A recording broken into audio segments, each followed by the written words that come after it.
사도행전 9장 19절로 31절입니다. 사울이 다메섹에 있는 제자들과 함께 며칠 있을새 즉시로 각 회당에서 예수가 하나님의 아들이심을 전파하니 듣는 사람이 다 놀라 말하되 이 사람이 예루살렘에서 이 이름을 부르는 사람을 멸하려던 자가 아니냐. 여기 온 것도 그들을 결박하여 대제사장들에게 끌어가고자 함이 아니냐 하더라. 사울은 힘을 더 얻어 예수를 그리스도라 증언하여 다메섹에 사는 유대인들을 당혹하게 하니라. 여러 날이 지나매 유대인들이 사울 죽이기를 공모하더니 그 계교가 사울에게 알려지니라. 그들이 그를 죽이려고 밤낮으로 성문까지 지키거늘 그 제자들이 밤에 사울을 광주리에 담아 성벽에서 달아 내리니라. 사울이 예루살렘에 가서 제자들을 사귀고자 하나 다 두려워하여 그가 제자됨을 믿지 아니하니 바나바가 데리고 사도들에게 가서 그가 길에서 어떻게 주를 보았는지와 주께서 그에게 말씀하신 일과 다메섹에서 그가 어떻게 예수의 이름으로 담대히 말하였는지를 전하니라. 사울이 제자들과 함께 있어 예루살렘에 출입하며 또 주 예수의 이름으로 담대히 말하고 헬라파 유대인들과 함께 말하며 변론하니 그 사람들이 죽이려고 힘쓰거늘 형제들이 알고 가이사랴로 데리고 내려가서 다소로 보내니라. 그리하여 온 유대와 갈릴리와 사마리아 교회가 평안하여 든든히 서가고 주를 경외함과 성령의 위로로 진행하여 수가 더 많아지니라. 아멘. 다메섹에 예수님을 믿는 사람들을 잡아 결박하여 예루살렘에 끌고 와서 감옥에 가두려고 갔던 사도 바울이 이제 주님을 만나서 변화되었습니다. 이제 19절 하반절 말씀 보시면 다메섹에 있는 제자들과 함께 며칠 있을새 즉시로 각 회당에서 예수가 하나님의 아들이심을 전파했습니다. 사도 바울이 그리스도인이 되는데 오랜 시간이 걸릴 필요가 없었습니다. 왜냐하면 이미 구약 성경을 다 연구가 끝났고요. 누구보다도 성경에 능통한 사람이었고 메시아를 기다리고 있었고 예수님께서 메시아라는 것만 가르쳐주면 사도 바울은 크리스찬이 되는 것이죠. 그래서 바울의 회심이 이렇게 열매 맺는 데는 그렇게 오랜 시간이 필요하지는 않았습니다. 파멸시키려고 예수 믿는 사람들을 무너뜨리려고 갔는데 이제 제자들과 함께 소속된 크리스찬이 된 것이죠. 20절에 즉시로라는 단어가 우리 눈에 띕니다. 예수님을 만나게 되면 즉시로 복음을 전하게 됩니다. 내가 예수님을 깨닫게 되고 내가 예수님을 통해서 구원을 받은 하나님의 백성이 됨을 알게 되면 당연한 반응이 뭐겠어요? 즉시로죠. 즉시로. 예수님을 알지 못하는 다른 가족이나 친구들이나 다른 이들에게 예수님을 전하고 복음을 증거하는 전도자가 되는 것이죠. 이것이 정상이죠. 우리 집사님들이 예수님을 믿었어요. 얼마 지나지 않았어요. 목사님 사무실에 계세요? 네. 좀 이따 갈게요. 네. 오세요. 하고 왔는데 처음 보는 할머니 할아버지를 모시고 왔어요. 누구냐고. 우리 장인 장모님이라고 전도하라고. 내가 예수님 믿었어요. 그리고 나서 너무 행복했어요. 당장에 누구 생각부터 해요? 네.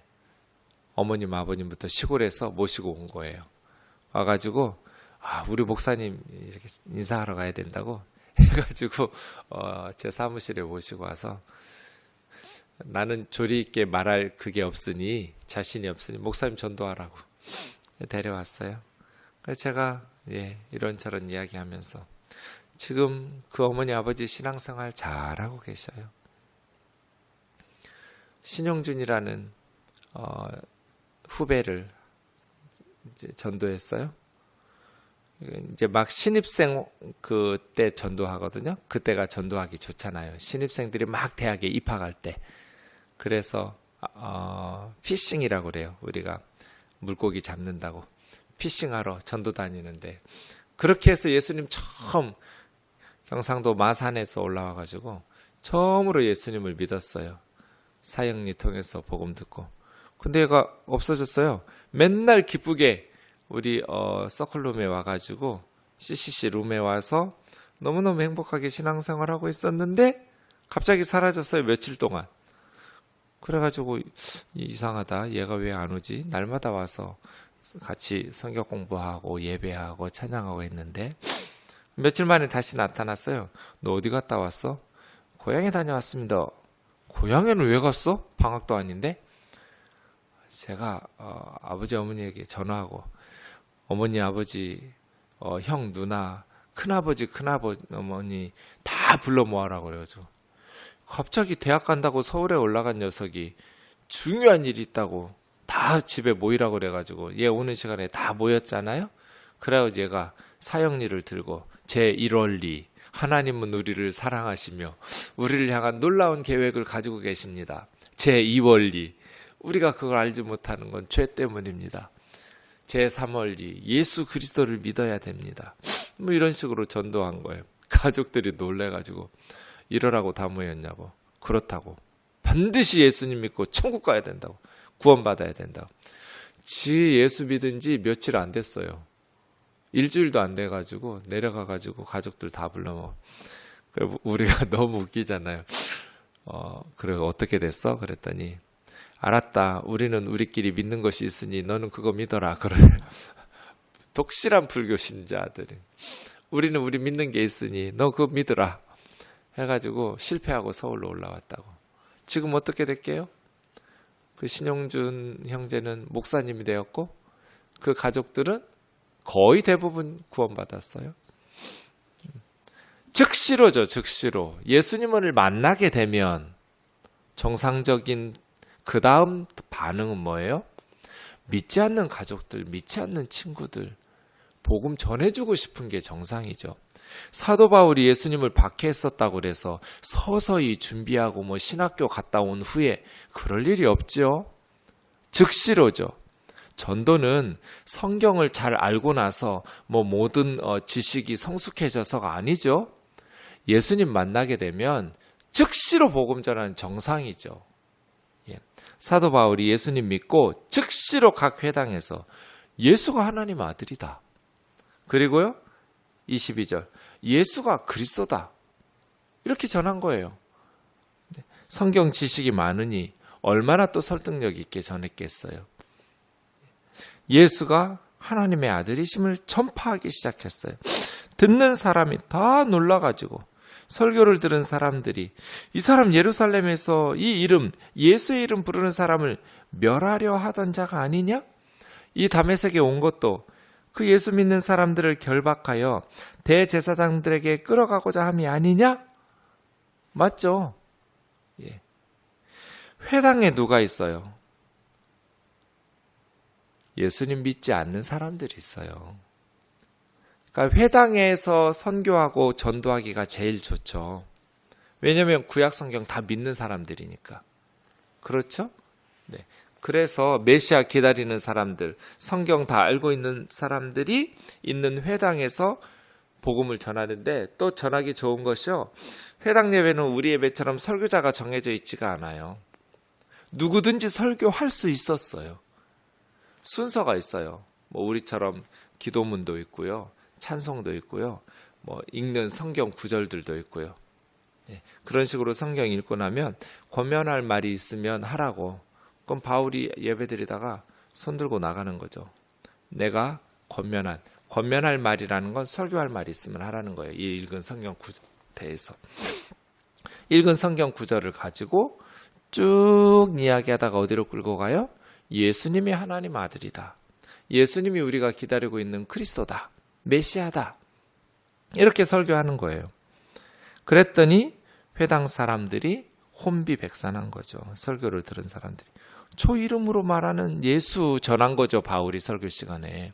이 이름, 예수 이름으로 말하는 사람들을 잡아 가두려고 여기 오지 않았냐? 예루살렘에서도 결박하던 그런 그 사울 아니냐? 유명한 사람인 거예요. 사울은.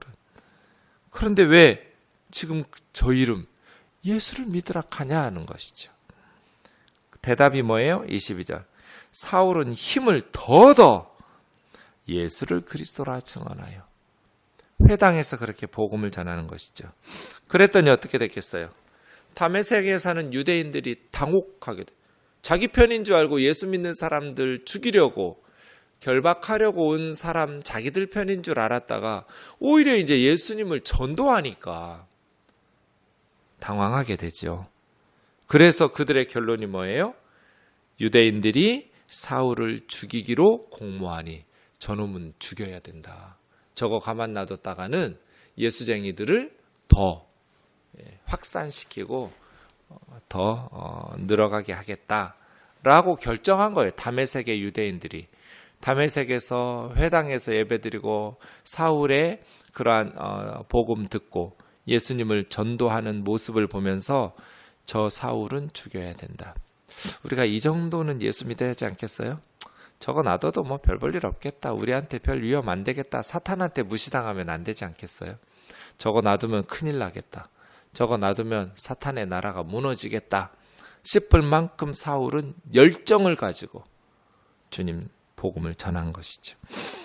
그 계교가 사울에게 알려졌어요.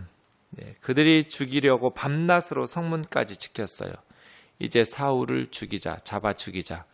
이제 성문으로 통행하는 문을 지키고 찾아 나서는 것이죠.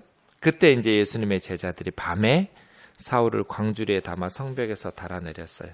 좀 굴욕적일 수 있는데 이때 뭐 잡혀서 순교당할 때가 아니니까 하나님께서 사울을 안전하게 탈출시켜 주신 것이죠. 갈라디아서 1장 17절 18절 말씀에 보면 그 후 3년 만에 예루살렘으로 올라갔다라고 이야기하고 있어요. 3년 만에. 그럼 그 전에는요, 다메섹에서 아라비아로 갔다가 다메섹에 다시 갔다가 아라비아 사막에 가서 신학교 갔다 이렇게 말하는 분이 있는데요. 바울은 신학교 갈 필요가 없는 사람이에요. 이미 신학교 교육이 끝나고 예수님을 믿은 복음을 전하는 선교사가 된 것이죠. 그래서 이 아라비아는 아라비아 사막, 그 아라비아 반도가 아니라 다메섹에 붙어 있는 아라비아 지역이라고 보아야 돼요. 네. 그래서 그렇게 복음을 전하다가 3년 만에 예루살렘으로 온 거예요. 그게 이제 26절 3년 건너뛴 거죠. 사울이 예루살렘에 가서 제자들을 사귀고자 하나 다 두려워하여 그가 제자됨을 믿지 아니하니. 네. 이건 뭐 다메섹에서도 경험한 거겠죠. 크리스찬들이 자기를 믿어주지 않는 거죠. 그만큼 그 이전에 박해를 심하게 했던 사람이니까. 이렇게 우리한테 사귄다고 해가지고 혹시 우리 예루살렘 교회를 무너뜨리려고 하는 거 아니야? 거짓말로 했다가 우리 내부의 핵심 멤버들을 교제해서 다 잡아다가 가버리면 큰 타격이 임한다. 그래서예요. 사울이 다메섹에서 고난을 받았다고 해서 쉽게 예루살렘 성도들이 사울을 형제로 받아들여주는 게 어려웠어요. 좀 망설여졌어요. 너무나 박해를 열심히 한 사람이었어요. 그때 등장한 사람이 바나바예요. 27절에 바나바. 그래 사실은 사울을 사도 바울 되도록 만든 사람들이 아나니아와 바나바예요. 다메섹의 아나니아가 정말 망설여졌지만 가서 사울에게 복음 전하고 세례 주면서 눈에 3일 만에 눈을 뜨게 하고 말씀을 전파하고 예수 그리스도의 복음을 전해주고, 그리고 이 바나바라는 사람이 사울이 예루살렘에서 좀 제자들과 교제하기를 원했을 때 예루살렘 제자들이 망설이고 있는 것을 이렇게 데리고 가서 소개한 사람 바나바예요. 그 다음에 이 바나바는 나중에 안디옥 교회로 또 사울을 초대해서 같이 복음을 전하고 말씀을 사역한, 그래서 사도 바울을 정말 하나님의 일을 할 수 있도록 다리를 놓아주고 길을 열어준 사람이 아나니아와 바나바예요. 우리도 그런 것 같아요. 위대한 사람들이 그 위대한 역할들을 감당할 수 있도록 안내하는 사람들이 있는 것 같아요. 이 바나바 같은 사람 말이에요. 칼빈이 말했어요. 그리스도인들은 이중의 소명이 있다. 부르심이 두 개가 있어요. 첫 번째 부르심은 내적 소명이라고 그래서 하나님의 부르심이 있어요. 성령님께서 부르시는, 사도 바울 같으면 다메섹 도상에서 하나님께서 부르셨죠. 하나님으로부터의 부르심. 두 번째 외적 소명이라고 그래서 교회로부터의 부르심이 있어요. 교회로부터의 부르심. 그래서 우리가 성령 체험하고 영적인 체험을 한 것이 교회 공동체를 통해서 검증돼야 돼요. 그리고 교회에 그 사람이 유익한 일꾼이라고 인정받아야 돼요. 가끔은 하나님의 부르심이 막 뜨겁고 충만하다고 하는데 교회에 별 도움이 안 되는 목회자들, 교회에 오히려 해가 되는 영적인 리더들이 있어요. 그건 옳지 않은 것이죠. 내가 성령 체험했다고 그래서, 내가 영적 체험했다고 그래서 다 교회에서 일꾼 되어서 유익한 덕을 세우는 공동체 유익한 일꾼이 되는 게 아니에요. 사도 바울이 하나님의 부르심을 받았어요. 그리고 교회로부터 인정받고 교회의 부르심을 따라서 선교사로 파송받고 그러한 사역을 통해서 많은 열매들을 맺게 되는 그러한 일들을 경험하게 되는 순간들이죠. 바나바가 데리고 예루살렘 교회에 갔어요. 길에서 어떻게 주님 보았는지, 주께서 뭐라고 말씀하셨는지, 다메섹에서 그가 어떻게 예수님의 이름으로 담대히 복음을 전하다가 광주리 타고 내려왔는지 이런 거를 바나바가 전하면서 사울이 제자들과 함께 예루살렘에 출입한 거죠. 갈라디아서 1장 18절에 보면 보름 동안 머물렀어요. 15일 정도 예루살렘에 머물면서 제자들과 함께 교제했고요. 그 다음 주 예수의 이름으로 담대히 말하면서 헬라파 유대인들, 헬라어를 사용하는 유대인들, 이스라엘 사람인데 외국으로 흩어져서 조상 때 거기서 태어나고 자라다 보니 헬라어가 더 익숙한, 헬라어를 모국어로 사용하는 이스라엘 사람들이에요. 그들이 다시 예루살렘으로 돌아와서 거주해서 사는, 자기들끼리 모여 살았다고 그랬죠. 회당을 이루고 알렉산드리아, 구레네, 그리스, 로마 이런 식이죠. 외국에서 살다가 이스라엘로 다시 귀환한 돌아온 유대인들, 헬라파 유대인들과 함께 변론하니, 바울도 헬라파 유대인이죠. 길리기아 다소에서 태어나서 자란 외국의 출신 유대인, 헬라파 유대인이에요.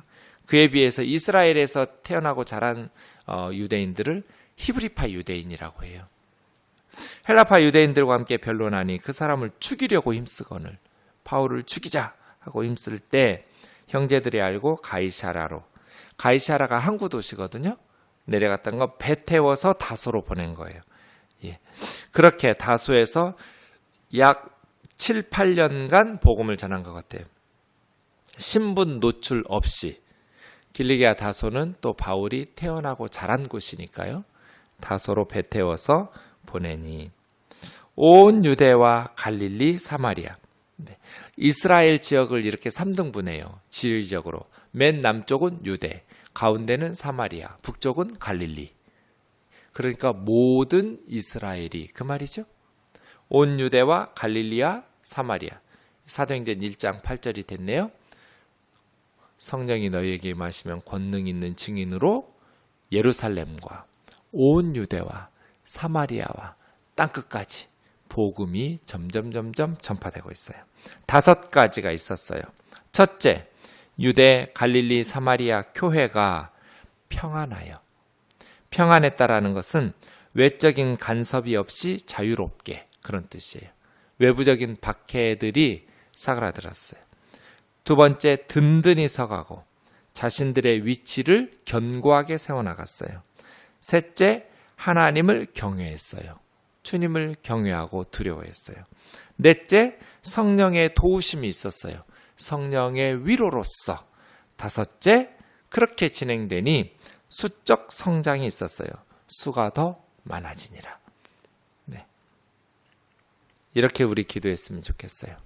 하나님, 우리 교회가 평안하고 시끄럽지가 않아요. 든든히 세워져 가고 하나님을 두려워하고 성령의 도우심으로 진행하여 구원받는 자들의 수가 점점 늘어나게 해주세요. 아멘이죠? 초대교회가 이랬어요. 평안하여 든든히 세워져 가면서 주님을 경외하고 성령을 위로로서 진행해 나가면서 수가 점점 구원받는 자들의 수가 늘어나는 그런 하나님의 교회가 되었어요. 기도하겠습니다. 주님, 하나님의 복음이 땅끝까지 전파됨에 있어서 중요한 한 사람이 이렇게 주께로 돌아왔습니다. 사도 바울.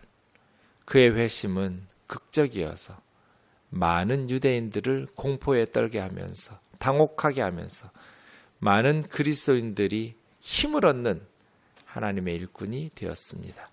자비로우신 하나님 아버지, 우리 시대에도 사도 바울과 같이 주를 알지 못하여 안티 기독 활동에 열심을 내던 자들이 많이 주님의 복음의 전도자로 변화되는 역사가 있게 하여 주옵소서. 자비로우신 주님, 우상 숭배에 빠졌던 자들, 거짓 이단에 빠졌던 수뇌부들이 회심하여 주께로 돌아와서 복음 전도자들이 되어지게 하여 주옵소서. 저 거짓 메시지에 휩싸였는 저 북한의 김정은이 예수님을 믿고 알고 변화되어서 저 북녘 땅의 많은 동포들이 더 늦기 전에 예수님의 제자되는 기적과도 같은 집단적 회심의 역사가 일어나게 하여 주옵소서. 선교지마다 무슬림의 이맘들이 예수 그리스도를 만나게 되어 주게 말씀을 통해서 또 꿈을 통해서 환상을 통해서 예수께서 그리스도의 심을 깨닫게 하셔서 그 밑에 가르침받는 많은 제자들이 주께로 집단적 회심하게 도와주시옵소서. 자비로우신 주님, 주님 오시기 가까운 이때에 온 열방에서 수많은 주님의 제자들이 주께로 돌아와 이 복음이 흥황한 구원의 역사에 물결이 흐르는 귀하고 축복된 한 해가 되게 하여 주옵소서. 예수님의 거룩하신 이름으로 기도하옵나이다.